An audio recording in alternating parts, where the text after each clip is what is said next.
Good evening. It's good to be with you. Hope everybody had a good afternoon. There was no snowstorms or blizzards, so I assume everybody had a good afternoon. Um, by the way of the lesson tonight, I want to have you turn over. Listen, I'm on the last slide. Should be on the first slide. There we go. To Revelation chapter 2, verse 14 will be our proof text.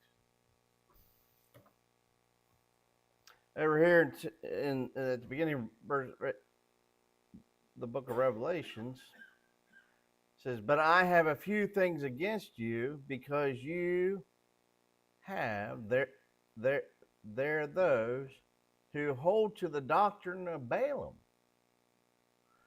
who taught Balak to put a stumbling block before the children of Israel, to eat things sacrificed to idols, and to commit sexual immorality." So I want to focus in on this doctrine of Balaam. Of course, this is to the seven churches of Galatia, but for our purposes tonight, we're going to focus in on that, the doctrine, and in my title here, I have doctrine of the prophet of Balaam, because he was a prophet. He's a prophet of the Lord. He actually, conversed or talked with God, from what the account tells us. The account, when we look, Balaam was a prophet of Midian, who was hired by Balak, the king of Moab, to curse Israel. And this account is over in Numbers chapters 22 through 24. Now, we're not going to read all that, but we'll refer to some of it. But probably most of us remember this, probably even from our childhood, for those that went to like Sunday school or whatnot. If you recall, Balaam was the one who was rebuked by the donkey. The donkey turned to him and spoke to him. Why are you whipping me? Have I not always done what you wanted me to do? And he is held in dishonor by the New Testament writers. He's actually mentioned quite a few times, 2 Peter 2:15, Jude 11, and here in Revelation chapter 2, verses 14 and 15. Balaam seemed to be governed by three basic principles, and that's what we're going to look at here tonight, is these three basic principles, or the doctrine of Balaam, if you will, what the New Testament church was being charged with, or those at this particular church were being charged with. And I think we'll see that some probably still practice the doctrine of Balaam still yet today. That first principle, if you will, or that first precept I would charge that Balaam was guilty of, or was part of his doctrine, if you will, was do it if the price is right. In other words, with enough money, you can buy anything. Even, and men do this yet today, do they not? I don't know. Well, I guess I've heard of this even within the church, quote, churches of Christ. You hear stories of maybe a contentious brother, if you will, but he has deep pockets, and people are afraid to confront him because they don't want to lose that much coming into the treasury. Or I've heard, especially in the denominational world, how there are those who will buy influence into the church based upon how much wealth that they have. Kind of what it reminds me of James, when James, says, to the poor man, you say, come and sit on this in the corner in the stool, but for the rich man, you say, come here. Here's this place of honor up front. Here, sit here. That's the idea here with do it if the price is right. Balaam finally accepted the wages of unrighteousness. That's what we find over there in 2 Peter 2:15. It says they have forsaken the right way and have gone astray, following the way of Balaam, the son of Beor, who loved the wages of unrighteousness. To practice righteous is to do what's good in the eyes of God. To practice unrighteousness, if you will, is to do what is wrong in the eyes of God. So he accepted the wages of doing what was wrong. In the case of Balaam, Balaam, he caused as we even read in our proof text, he put a stumbling block. He got the children of Israel to concede to sexual immorality, to start having illicit relations with foreign women, if you will, and that was their ultimate downfall, because once they started having those relations, they started what? Worshiping false gods. But for us, wages of unrighteousness can amount to anything, could they not? We might go further. Firstly, he was offered money to curse Israel. We see that in Numbers chapter 22 and verse 7.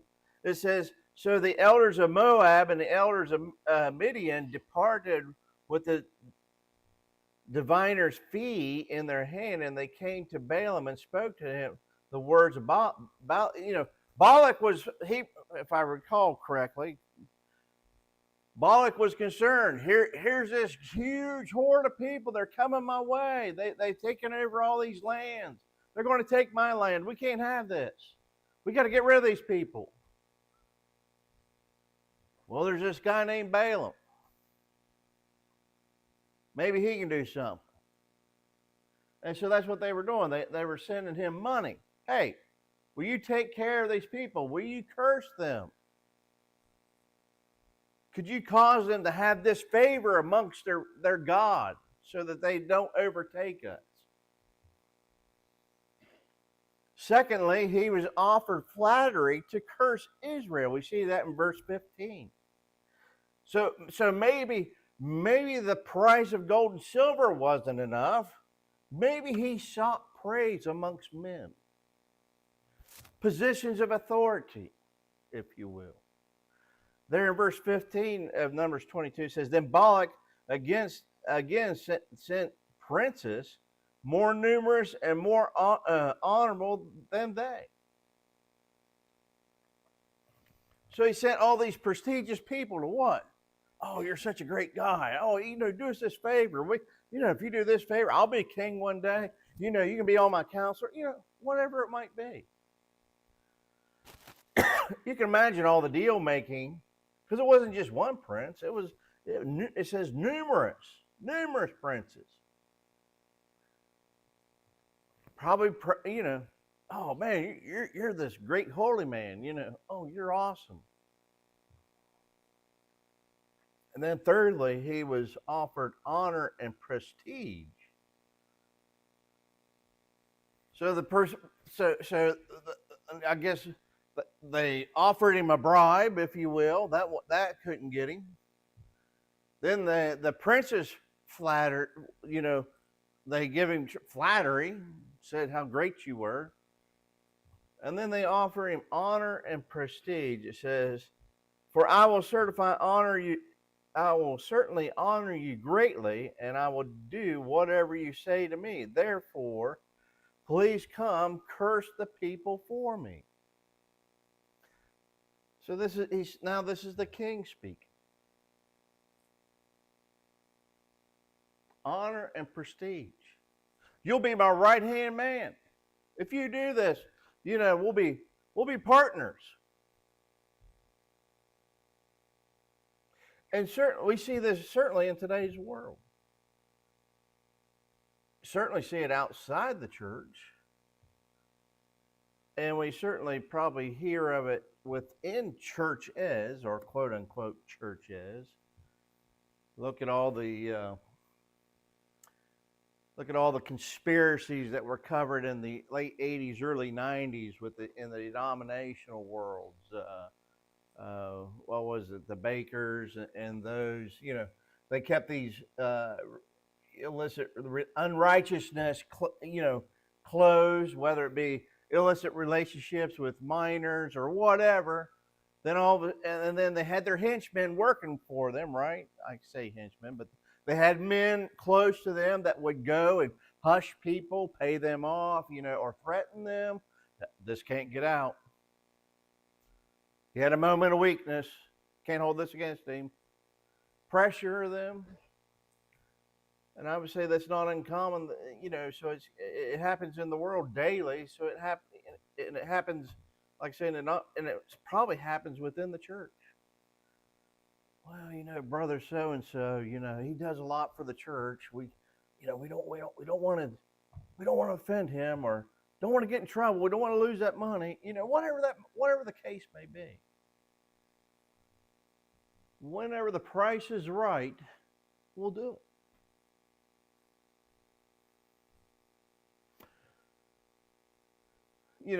Getting back to our account of Balaam, Balaam was not the last to accept the wages of unrighteousness, was he?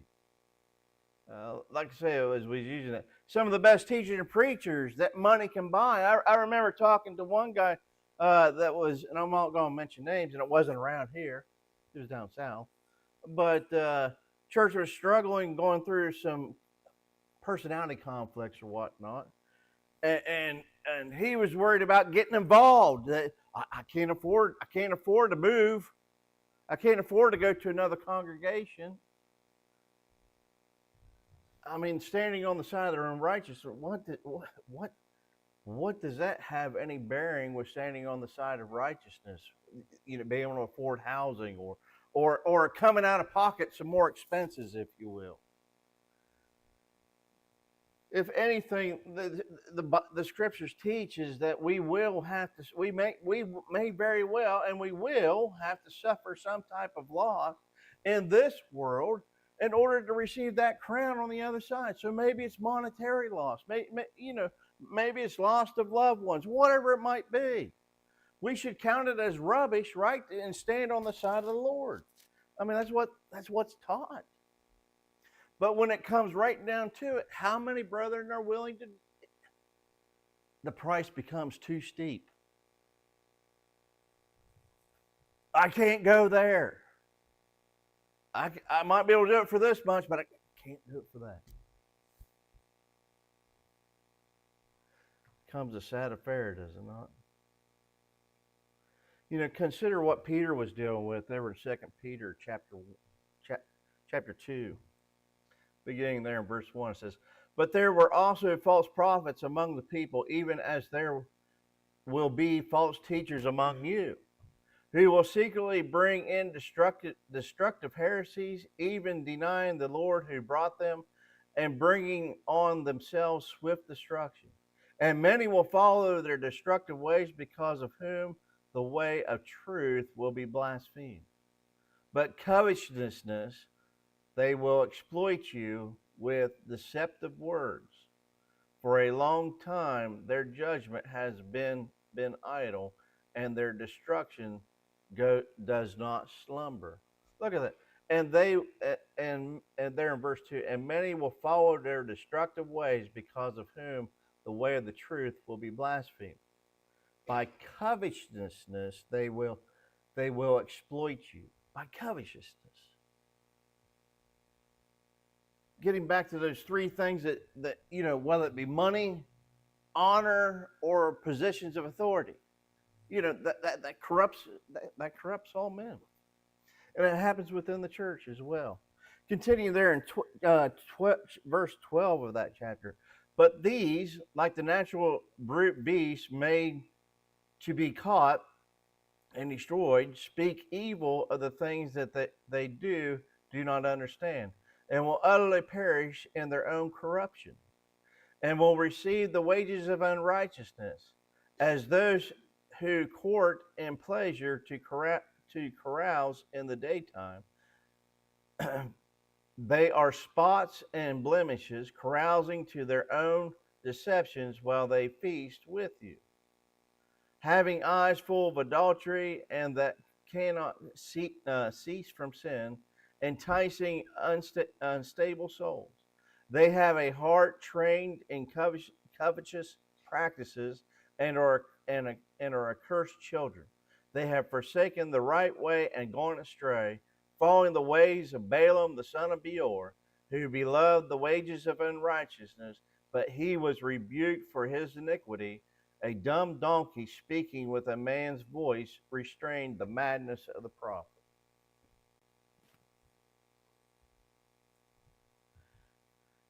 We're all susceptible to getting caught up in whatever it is that it entices us.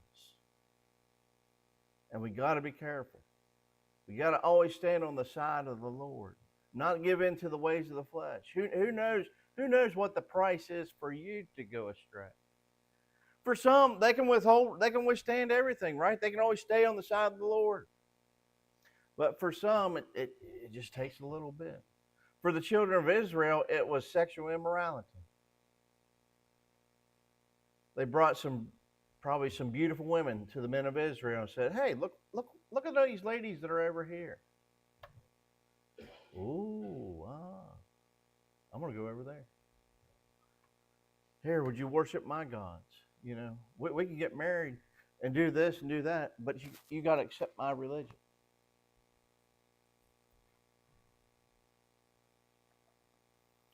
And it can be with that way with anything. Common wages of compromise: a sale, a job, a promotion, friendship, popularity. These are all the wages that, like I say, I can't lose my job. I understand that they're unruly brethren, but I can't afford to lose my position here at the church.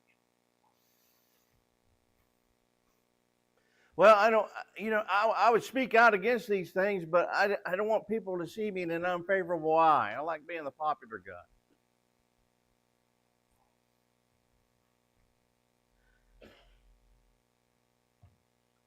It's really true that in most places, the dollar speaks louder than words, and is able to buy many of things. Yet into the, I think that that's one of I think President Trump even said that there's a price that all are willing to pay or willing to concede with. You just have to find that price. So if you want it bad enough, you're willing to pay. That's the way that the world works. Don't let anybody buy your soul, if you will. Stand on the side of the Lord. Don't submit. Don't give in to the practices of Balaam just because the price is right.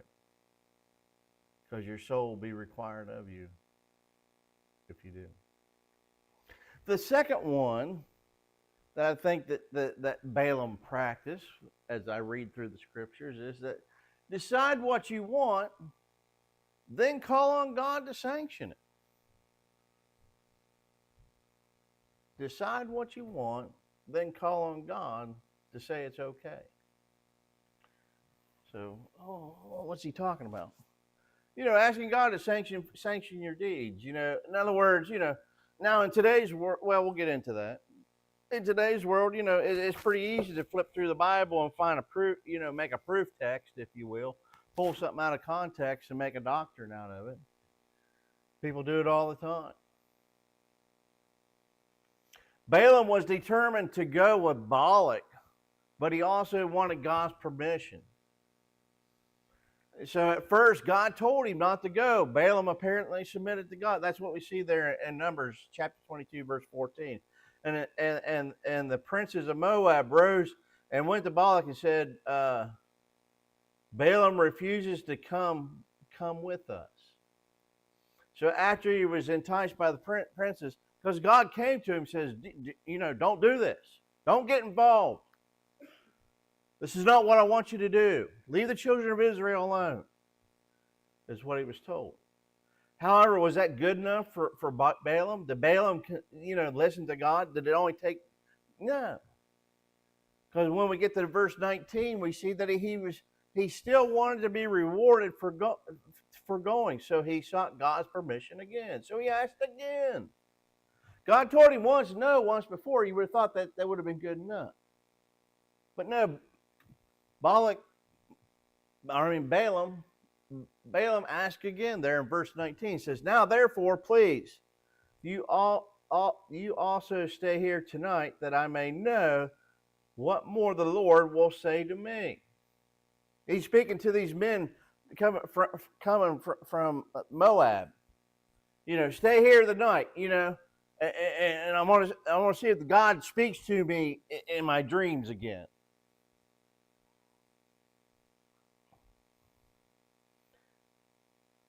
So here's the second time. And then God finally lets him go, but shows his anger against them in verses 20 through 23. So in other words, again, this is the free will of man at work, right? Or that's what I see. God said no the first time, and Balak says, well, maybe he's changed his mind. I'll wait and see what he says. And then God finally says, you're going to do what you're going to do. But let me warn you. Let's read here, there, verse 20. And God came to Balak at night and said to him, if the men come to call you, rise and go with them, but only the word which I speak to you, that you shall do. So Balaam rose in the morning, saddled his donkey, and went with the princes of Moab. Then God's anger was aroused because he went. And the way I take that is that God said, I don't know, I don't want to say facetiously, but go if you must. But then when he, in other words, Balak should have been smart enough to realize, God really doesn't want me to go. I should not go, therefore I won't tempt God. But he went ahead, and that's why God's anger was kindled against him, if you will. So then continue there in verse 22. Then God's anger was aroused because he went, and the angel of the Lord took his stand in the way as an adversary against him. And he was riding on his donkey, and his two servants were with him. Now the donkey saw the angel of the Lord standing in the way with his drawn sword in his hand, and the donkey turned aside out of the way and went into the field. So Balak struck him and the donkey to turn back to the road. So what? Then what? Of course, then we kind of know what happens there. So this happens 2 or 3 times. In other words, the donkey could see the angel of the Lord standing, trying to deter Balaam, if you will, from going. Balaam couldn't see the angel, so the donkey turns, trying to avoid the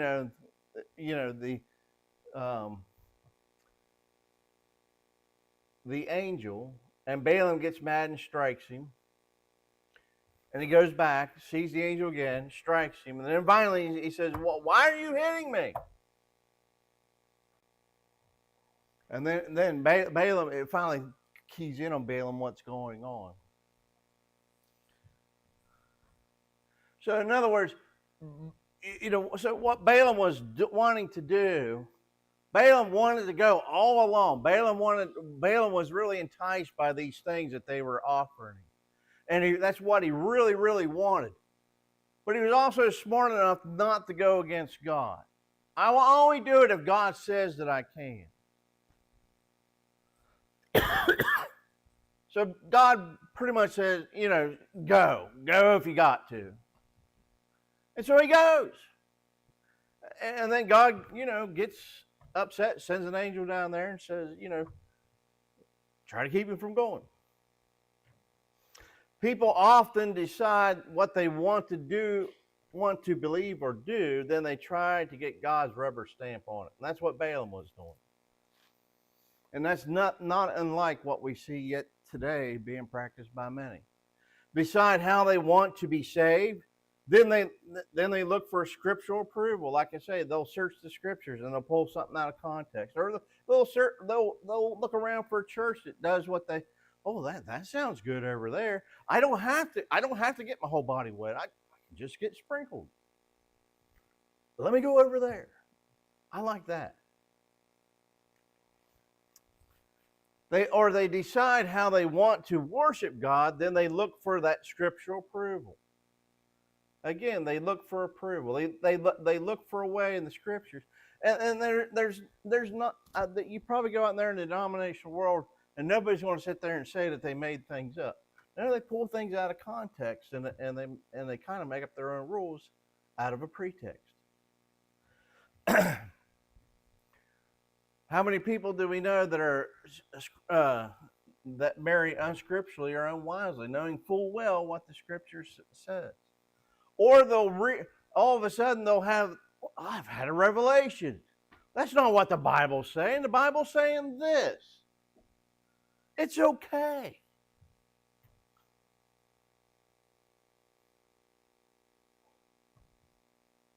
We should, if we are searching the scriptures to justify something that we're going to do, that's you're probably defeated to begin with. You know what I'm saying? If we really know the scriptures, and nobody else in the church, or you don't know anybody else practicing in that, if you will, that are sound Christians, what makes you think you're going to find it in the Bible, or you're going to be able to find something? 2000. This has been being practiced for over 2,000 years. All of a sudden, now we find something in the Bible that says we can do it. How does that happen? But that's what many will tell you. Wow, I think they misunderstood what this particular word was. Or they look for a preacher. That's what we see more in the world today. Most people don't want to even bother with reading the scriptures. Why? There's this preacher over here, and this is what this church says. The church over there says you can do this and this and that. And we looked at that this morning, did we not? We don't want to rely upon men for our authority for spiritual things. We don't want to rely upon a man's opinion for tough spiritual answers to tough spiritual questions, especially when it comes to things such as this, living in a life of sin. Or they decide to engage in worldly practices, then look for scriptural approval. Well, it's okay to drink because Christ made wine. The Bible says wine. We looked at that. Bible condemns drunkenness, and whatever Christ made that day. I can't go back there with the test tubes and do an analyzation of what he made that day. I think I have a good idea of what he made that day. Probably on the lines of like what we call grape juice, but I can't unequivocally approve that to you. It's in the past. But whatever Christ did that day, it certainly didn't cause anybody to get drunk, because that's a sin. And Christ didn't cause anybody to sin. But people don't want to hear. No, I don't want to hear that. All I want to hear is that he served wine. So I can go down to the state store and buy. I can buy myself some liquor, and it's like wine. It comes from a plant. Why can't I do that? And we do that with whatever it is.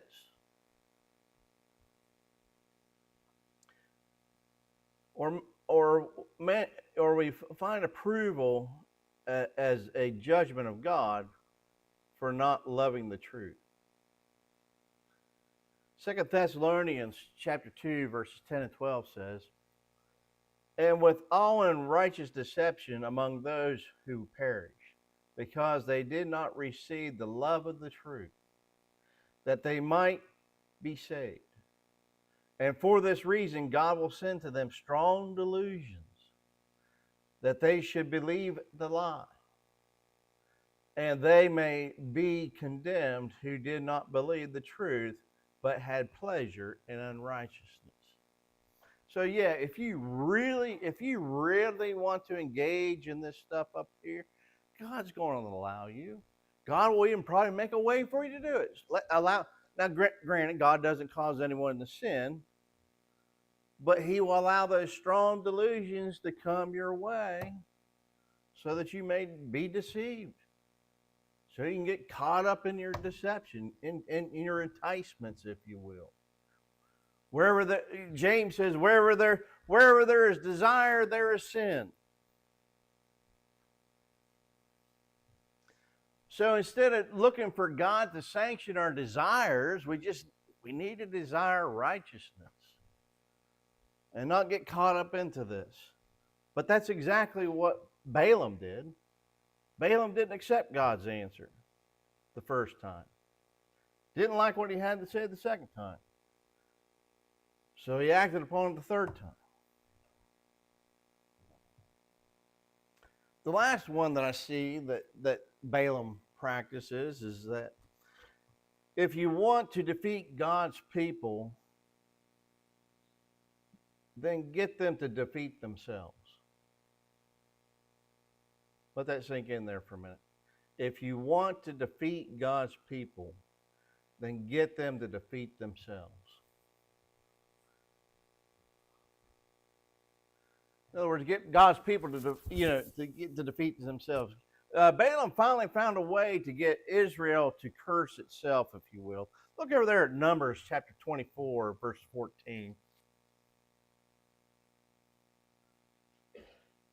And it says, now indeed I am going to my people. Come, I will advise you what this people will do to your people in the latter days. I will advise you. That's what he says. I will advise you. And then when we go over to Numbers 31, we got to stitch some of this together as to what exactly he did. Numbers 31:16 says, look, these women caused the children of Israel through the counsel of Balaam to trespass against the Lord in the deceit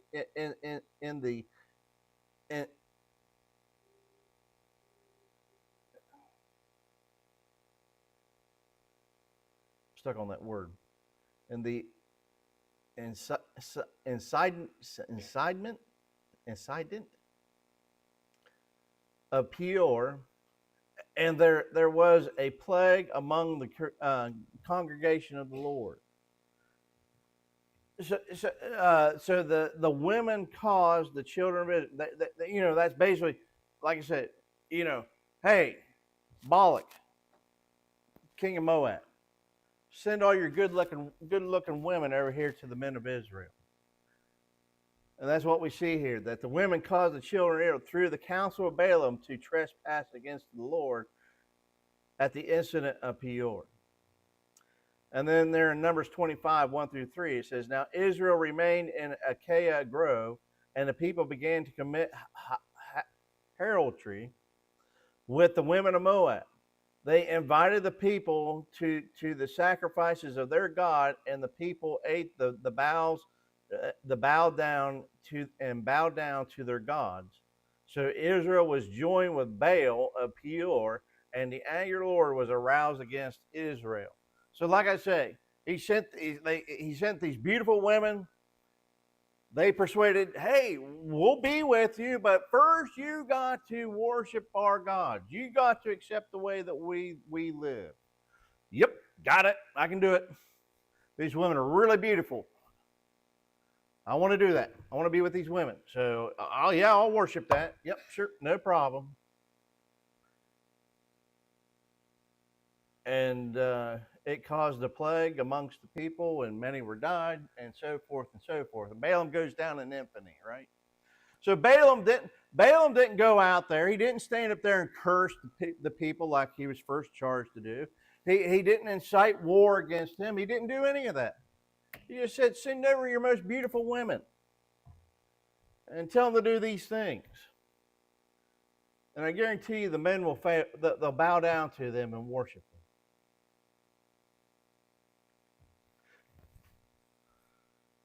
And this enticed Israel to adopt the enemy's morals and religion. It is not the water on the outside of the boat that sinks it, but the water that comes within the boat that sinks the boat.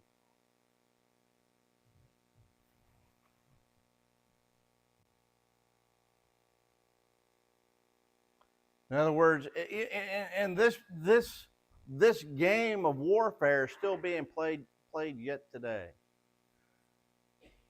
Countries spend billions on espionage and misinformation, disinformation, trying to get people to do things that they normally wouldn't do, to rise up against their governments, to believe that their governments are working against them, et cetera, et cetera, et cetera. Or that it's okay to do this. The churches, the church arms itself from within far more than any harm that comes without. We so many churches self-destruct from within. Moral corruption in our society should concern us, but it only harms us if it becomes internal, if you will. We live in a debauched world, but that debauchery, as long as it stays outside the church, can't hurt the church. As long as we keep it at bay, it ain't going to do anything. We might war against it. We might, have to build up our walls of defense around it. But it really only becomes a problem when it becomes internal, when we start practicing it. Denominationalism is no great threat to the church unless we compromise to it. That's why we teach. That's why we spend time teaching about denominationalism. It's not so much that we want to practice it; it's so that we can be aware of it and what it looks like, so that when it tries to creep its way in, we can say, "No, we don't want to do that. That goes against the Scriptures." That's not what the Scriptures say. You're making a pretext out of that Scripture. We want to use the whole Bible when it comes to our practices of righteousness.